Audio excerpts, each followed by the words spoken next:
Okay, got it. Okay.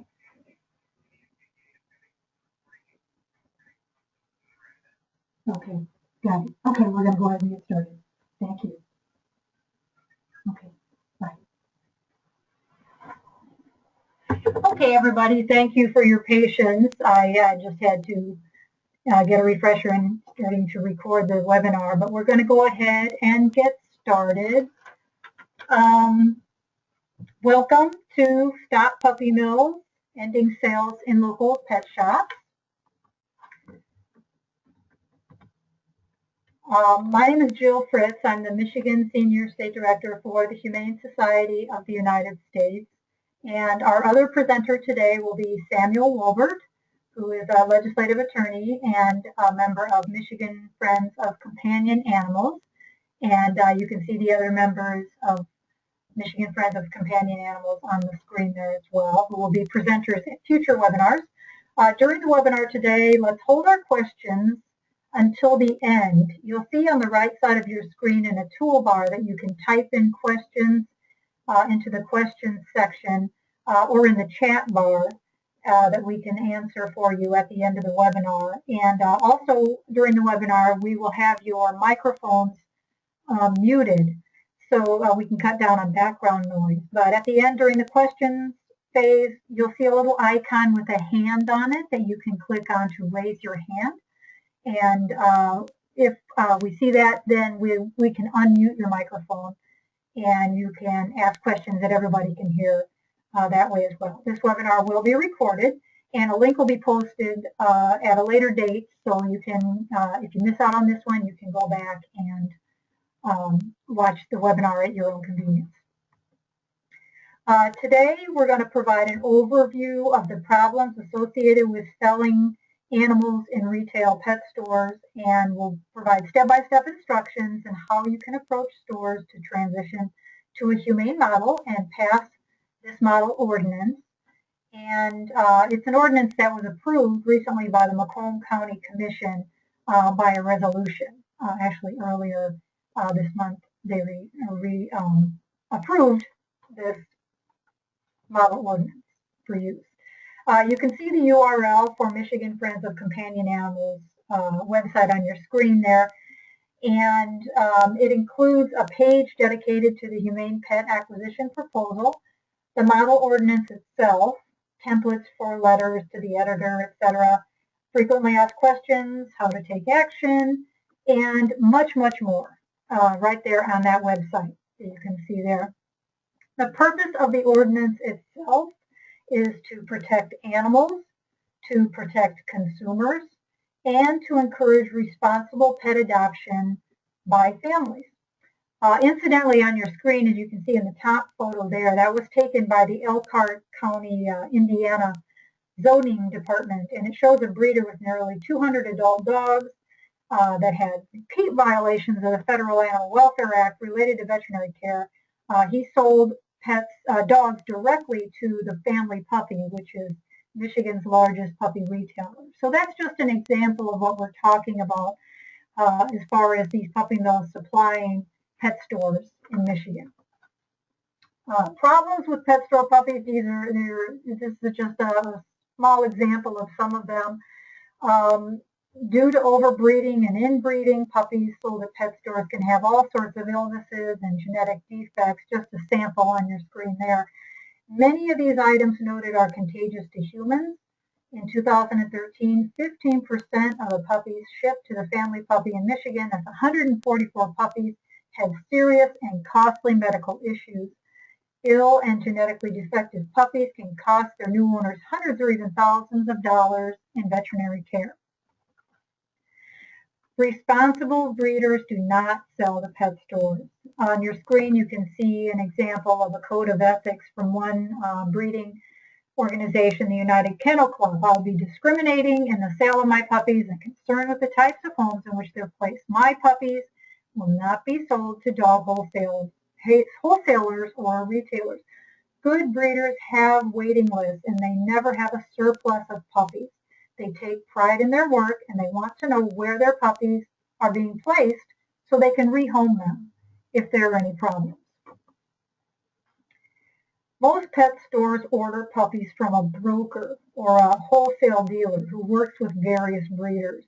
The puppies are shipped through the broker to the pet stores where families unknowingly purchase pets with illnesses or genetic defects. Puppy Mill Awareness of Southeast Michigan has identified 31 Michigan puppy retailers acquiring dogs from commercial breeders out of state. 15 are still actively selling puppies.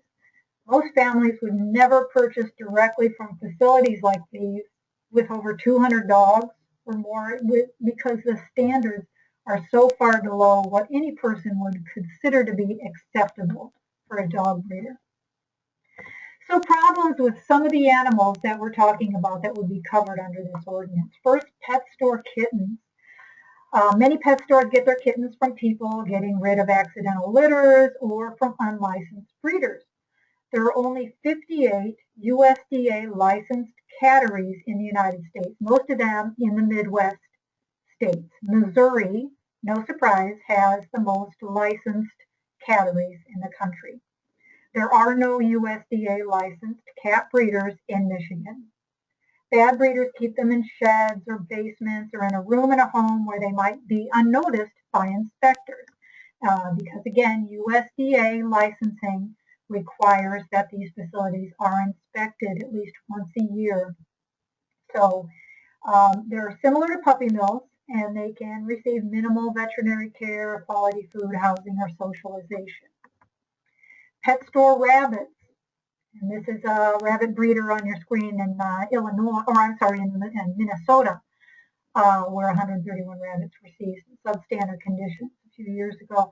The good news is large chains like Petco and PetSmart have already ended rabbit retail sales, but Pet Supplies Plus, which is a primary rabbit retailer in Michigan, the stores located in Macomb County import rabbits from a USDA licensed broker located in California.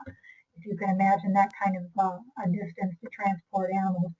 Commercial rabbitries are similar to puppy mills, often with minimal shelter, exercise, or veterinary care. According to the 2013 Michigan Department of Agriculture and Rural Development Animal Shelter Activity Reports, nearly 900 rabbits were surrendered to Michigan shelters and nearly 300 were not adopted. So that's the homeless rabbit problem we have right here in our state already. Ferrets. On your screen, you can see a picture of Motor City ferret rescue facilities where families can adopt ferrets and learn how to properly care for them. And Michigan's other ferret rescue is West Michigan Ferret Connection in Grand Rapids. Ferrets breed and are bred in large warehouses, often grouped in small cages with dangerous metal wire floors, and are deprived of any opportunity to engage in natural behavior like burrowing or hiding, like ferrets like to do. While PetSmart has continued sales of ferrets, Petco still sells them, and they usually display 4 to 9 ferrets at a cost of about $149 each. Only 2 ferret wholesalers in the U.S. can legally sell pets to pet stores. There's one in Pennsylvania and one in New York. The one in New York had an inventory of over 31,000 ferrets in 2014 and had up to 50,000 ferrets in 2011. And they were recently cited for violations of the Federal Animal Welfare Act related to veterinary care, sanitation, housing conditions, etc. Long-lived birds, parrots, etc. Problems with those. Most stores like Petco and PetSmart sell the smaller birds and bird supplies. There are no state or federal regulations or standards for breeding or selling long-lived birds. Some can live up to 100 years, often outliving their own owners. A group called Feathered Friends of Michigan says an astounding 75% of parrots living in captivity in the U.S. are living in less than suitable conditions. Consumers generally are not educated and purchase long-lived birds on impulse. They're misled into believing that parrots are easy to keep, and the parrots quickly become unwanted and move to inadequate environments like a basement or a garage. The average parrot will have between 5 to 10 homes in the first 7 years of his or her life, if you can imagine. large reptiles. Most cities, townships, and villages in southeast Michigan already have ordinances that restrict possession of dangerous wild or exotic animals for public safety reasons. This ordinance that we'll be talking about would ensure that retailers are not selling animals that are already prohibited.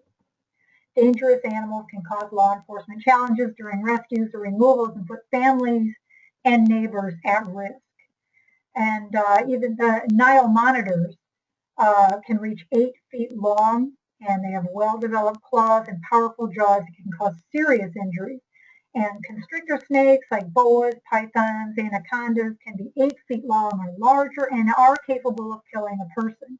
And things like that have happened here in the Midwest. Before you start working on passing an ordinance, though, cooperation might save you a lot of effort. It's something that you might be able to achieve by just simply working directly with some of these retailers. For example, in 2010, more than 100 Michigan pet stores took the HSUS Puppy Friendly Pet Store Pledge, just signing a pledge, to not sell puppies and kittens. In Michigan in 2015, 2 outlets pledged to no longer sell puppies and kittens. The Gibraltar Trade Center in Mount Clemens and Greenwood Pets and Plants in Warren. Both of those outlets will now only feature adoptable rescued pets from rescue groups and animal control agencies. So the bottom line is not all puppy stores are bad and not all owners are bad. One puppy store owner agreed to end puppy sales after seeing the inspection reports for the breeders that supplied that store. So a lot of them are willing to work with you and work with local citizens to make changes. So all stores should be given an opportunity to end pet sales on their own. Unfortunately, though, not all stores want to walk away from the lucrative revenues that they might get from puppy or other pet sales, and that's when legislation is needed to make that change. You might be saying, but it's not happening in my community. And while box puppy stores are becoming a thing of the past, puppy retailers are finding new ways to mislead families into purchasing a pet. There are more and more active online sellers that could be purchasing from a breeder or a dealer. Often they'll tell families they're helping out a family member to sell their puppies instead of getting them from a breeder. Some retailers are posing as upscale pet boutiques, offering tiny teacup toy dogs that may be underage. And so they may not be as tiny at all when they're full grown. And a new marketing gimmick is to sell high-end designer dogs, which are really mixed breeds, through boutiques and grooming salons. And new outlets like that are opening every year in Michigan. So it is still happening.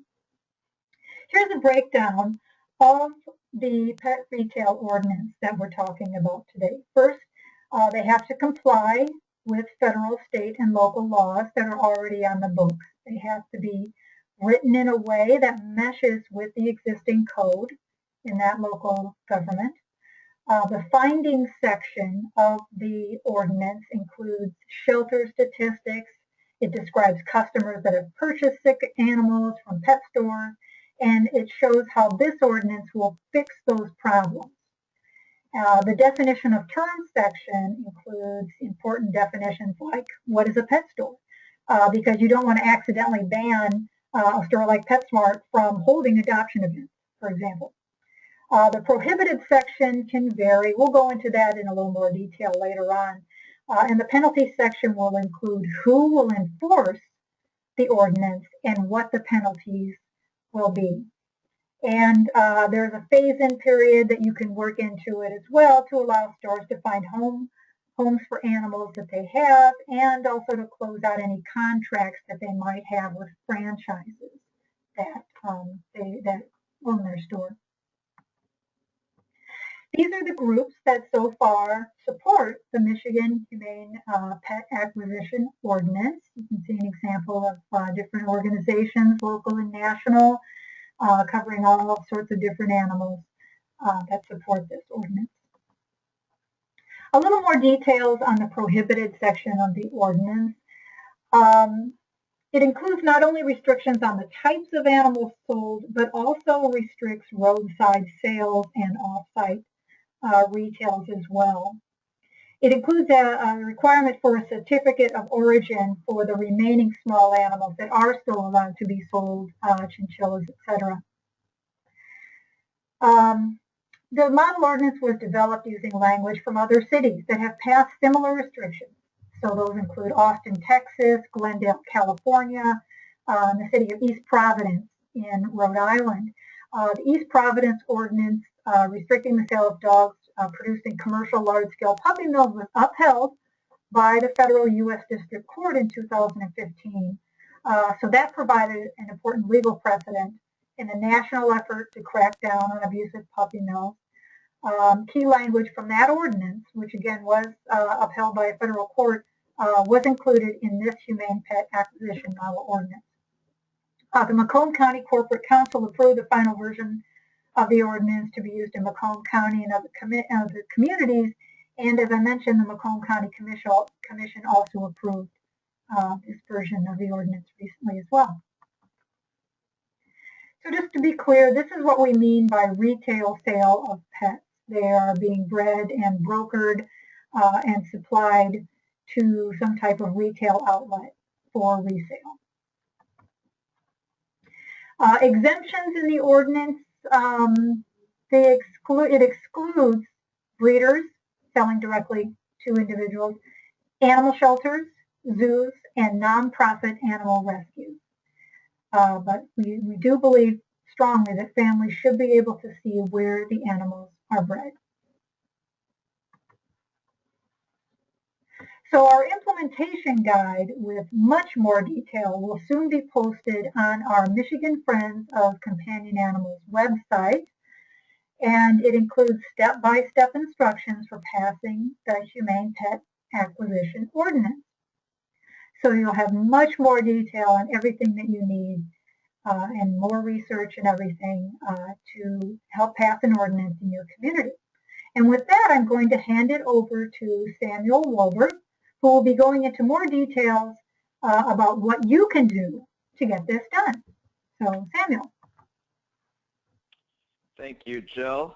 As Jill mentioned, my name is Samuel Wolbert, and I am the legislative attorney for Michigan Friends of Companion Animals. Now I'm going to discuss passing the Humane Pet Acquisition Ordinance, which would prohibit the retail sale of cats, dogs, rabbits, ferrets, long-lived birds, and large reptiles. As Jill just mentioned, there will also be an implementation guide posted on our website, which will go into a lot of the details that I'm going to discuss today. Step one, the first step in passing this ordinance is to learn the process. Each jurisdiction is different, so you'll want to take the time to learn about the specifics in your community. Usually an official or employee in your local government may be able to help you. Typically, for a city or county government, a bill is introduced to a council by a member of that council. Usually these individuals are called council members or aldermen. In some cases, proposed ordinances will go to a small committee for review. Other times, the entire council may vote on it without a committee. Sometimes the process can be confusing, but don't get frustrated because it may not go as smoothly and as fast as you would like, but if you work through it, you can usually get through those issues. Proposed ordinances may be discussed at several meetings over a few months so that public comments may be heard, and sometimes amendments will be suggested or made, though these amendments will also need to be voted on before being inserted into the proposed legislation. Now that you kind of know the process, the second step is doing your homework. Doing your homework to tailor the proposal for your city official could take some time and effort. As a result, we've developed another webinar that kind of goes over some more of these details in depth, and that's going to be November 23rd. Both webinars will be November 23rd. You can register for those. It'll be called Prohibiting Pet Retail Sales, Building a Case. So in doing your homework, you want to ask a few questions. The first one, who are the local stakeholders? These could be shelters, animal control officers, anything that might be active in the community. The next question is, are there related city and county ordinances? These may also restrict roadside sales and could help you get a starting point of where you want to be. Who is selling dogs, cats, rabbits, ferrets? Don't forget to check grooming salons and flea markets. Also, who is supplying the pet stores? Learn how to find USDA inspection reports, inventory numbers, and photos in the Building Your Case webinar that I mentioned in November. You'll want to search for existing pet store complaints.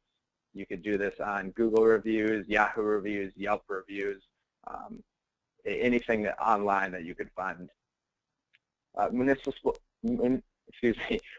shelter statistics also show intake and adoption numbers and euthanasia rates, and these are available through the Michigan Department of Agriculture. You'll want to create a good list of alternative places to adopt animals in the area, and this includes local shelters and foster-based rescues. PetFinder.com is a great place to start. The Humane Society of the United States also has a guide, How to Buy a Puppy. In addition, there are hundreds of breed-specific rescue groups in Michigan and across the country for families wanting a specific breed of dog. You'll also want to collect any Freedom of Information Act you can get.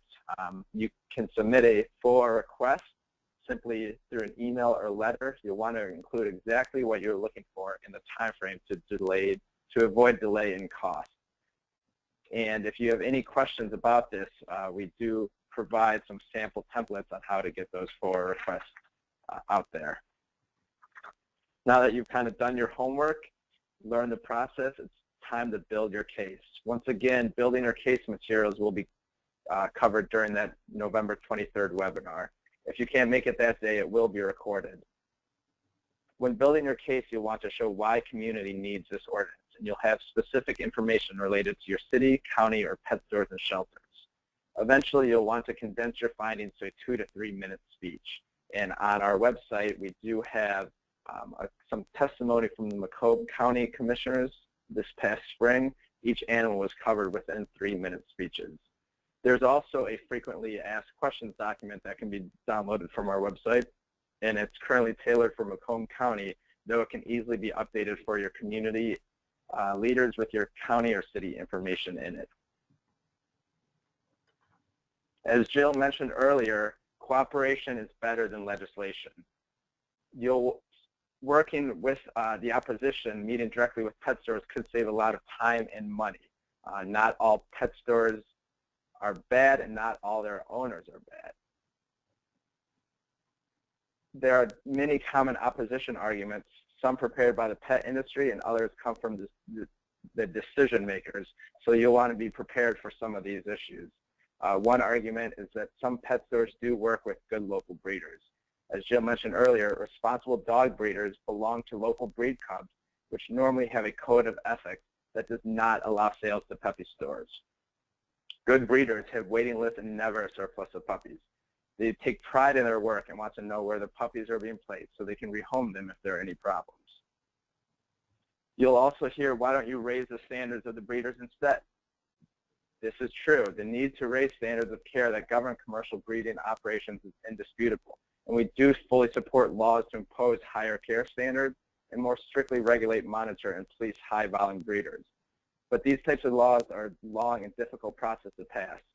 Attempts at federal and state level to do this have so far been unsuccessful.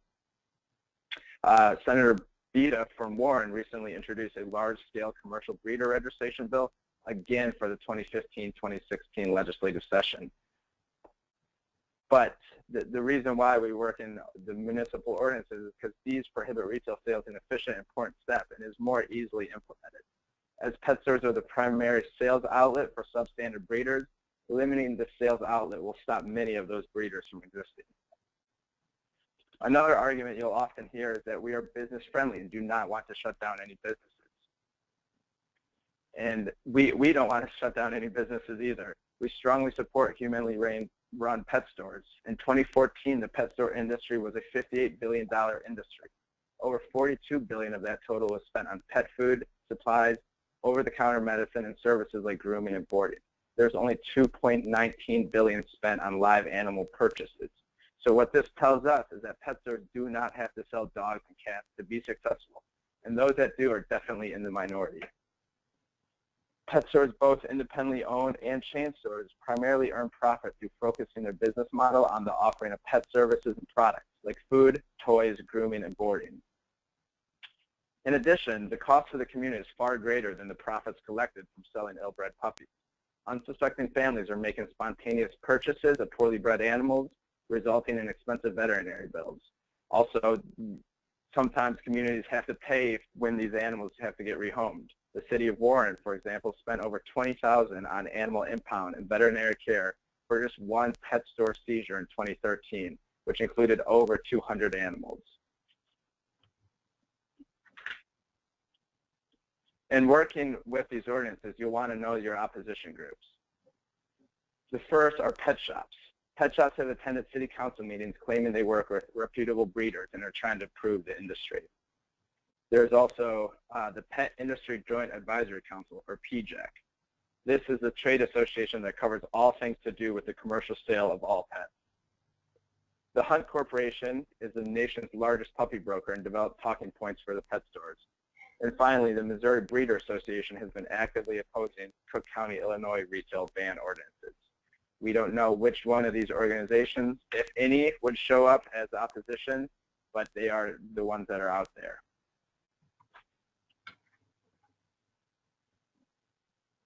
Supporting a local ordinances means doing things like getting community support. This includes stakeholder outreach. Again, you'll want to reach out to your local shelters, law enforcement, and animal rescue organizations. If you can get a diverse coalition, that will definitely help. This includes,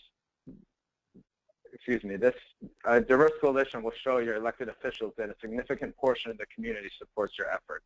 Examples of these people you'll want involved in the project at some point and who you may call upon to testify in support of your proposal include gaining the support of the county commissioners.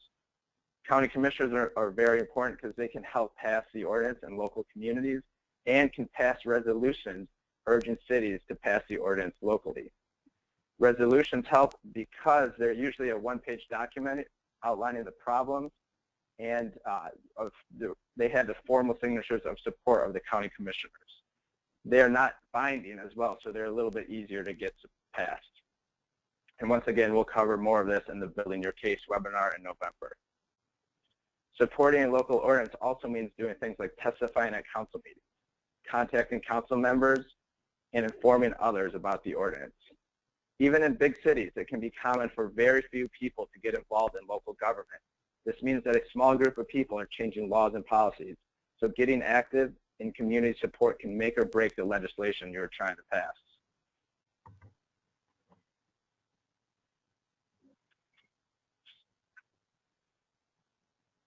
Step 6 is to find a friend in office. Public officials tend to take their constituents' interests seriously, so try talking to your own council member or alderman first. And sometimes, as much as we'd like the people we vote for to agree with us, that may not always be the case. If your own council member isn't interested, don't despair. Try to find another official with an interest in animal issues and pitch your idea to them.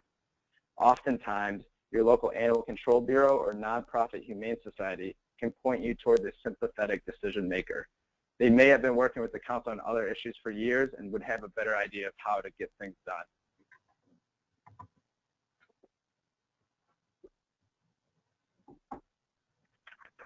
After discussing the idea with some decision makers, you want to follow up with a formal letter with what exactly you wish to accomplish and the problems you wish to fix. This is the cover letter. It can initially be sent to the mayor, city council person, city attorney, planning director, really anyone who's in the city offices making decisions.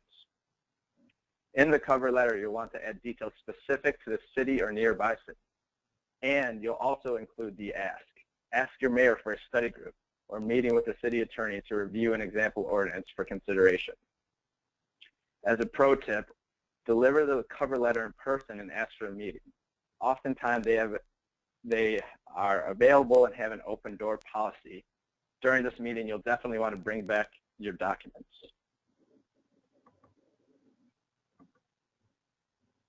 Now that you've introduced the proposal, it's time to go public. But you want to use caution. If you have found a friendly council member who's guiding you through the process and socializing the ordinance to win votes, you should consult them first on the best approach to going public. Sometimes they might not want you to go public, and that's okay. So really take their advice. Local officials read local papers, so you want to schedule a meeting with the editor or editorial board of your local paper to ask them to support your proposal. Also, keep in mind that there are other media outlets, including television and radio. Contact them and let them know about your efforts. We found that writing letters to the editor of your local paper first can be very successful. But remember to state your case concisely. Most papers only prefer short editorials of 150 to 250 words. And we'll get some sample letters in the supporting documents that will also be posted on our website. That will be coming soon. You can also issue a press release if you feel that you need to gain more public support before a vote or to attend a committee meeting where the issues are debated. Writing your own press release and including your own quotes from stakeholders can be very beneficial. And once again, we'll include some of these online as samples for you to use. Now that you've gone public, it's time to testify. If your city council calls a public meeting to discuss your proposal, you should testify and get members of your coalition to testify with you. But make sure, and this is very important, to plan ahead of time that everyone doesn't speak on the exact same points. This is a common problem at a lot of public hearings, and it may be wasteful and frustrating for legislators to have a dozen people talk about the abuse and neglect in puppy mills without mentioning the taxpayer burden of animal care and control agencies that manage animal homeless issues day to day. So you'll want to split up some of the things that you guys discuss. It is particularly helpful if you can get animal control officers to testify on behalf of their agencies. Enforcement professionals in uniform can add an additional air of importance and mainstream acceptance to an issue. And once again, we will provide fact sheets and responses to the opposition arguments and building your case webinars in November that will also be helpful to incorporate into your testimony. Sometimes not everything runs as smoothly as you think it will, and step 10 is the compromise. Whether because of enforcement issues or strong opposition, sometimes you may have to compromise on your ordinance. This is okay though. Be prepared to compromise ahead of time. Know what parts of your ordinance are most important and which ones can be set aside as necessary.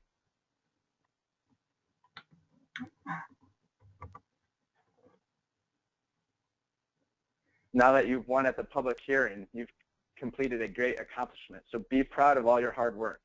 But passing an ordinance doesn't mean that it will be enacted as is, well enforced, or will remain part of local law forever. Sometimes city or county attorneys will change the language of legislation that has been passed. In other cases, the law may be challenged in court and defeated. Whatever the situation, keep an eye out for related issues in your community after your ordinance has passed. So make sure to remain vigilant. And finally, sometimes things don't go your way and you may not win your battle on the first time around. This is okay, but don't give up. Maybe your council just wasn't ready for this particular issue at this particular time. However, now you have introduced them to the many ways in which puppy mills affect communities. Talk to those council members who voted against your bill and find out why. You can learn from this experience and try to pass a better bill in the future. Start planning your next victory.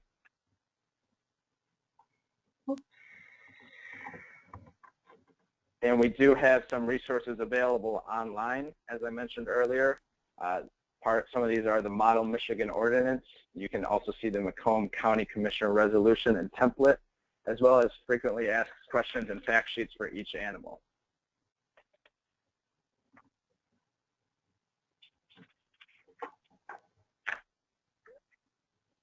And if there are any questions, myself or Jill can help answer those at this time. And if not, thank you guys very much for being so attentive.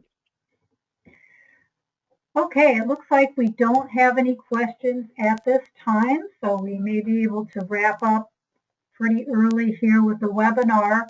But just a reminder that we will be doing other webinars like this. If you know someone who wasn't able to make it onto this one, they can join other webinars we have coming up on July 28th, August 26th, and, oh, I'm sorry, today is July 20th, on August 26th and September 24th, 2 times each of those days. It will be the same webinar as this one. And again, if you missed any part of it or want an archived version, we are recording this webinar, and we will have it available soon for you to go back and watch at your own convenience. And we will be doing a different webinar called Prohibiting Pet Retail Sales, Building a Case, on November 23rd at 12 noon and 6:30 p.m. And this will go into much more detail about doing your research and building up everything that you need to make a successful case for passing the ordinance in your community.